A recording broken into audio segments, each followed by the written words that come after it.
স্বেচ্ছাসেবক দল নেতার মায়ের নামে রেজিস্ট্রি করা জমি দখলের চেষ্টা। অভিযোগ আওয়ামী ভূমিদস্যুর বিরুদ্ধে। ঢাকার সাভারে আওয়ামী লীগের যুগ্ম সাধারণ সম্পাদক বাহুদ্দিন নাসিমের সহযোগী চিহ্নিত ভূমিদস্যু ছালাম ব্যাপারী আবারও বেপরোয়া হয়ে উঠেছে। বরিশালের হিজলা উপজেলার স্বেচ্ছাসেবক দলের যুগ্ম আহ্বায়ক মনির নপ্তির মায়ের জমি দখলের অভিযোগ উঠেছে তার বিরুদ্ধে।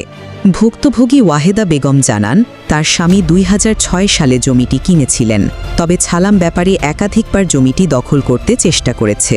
স্থানীয়রা জানায় ছালাম এবং তার ভাই রাজু দীর্ঘদিন ধরে জমি দখল ও দালালি করে আসছে।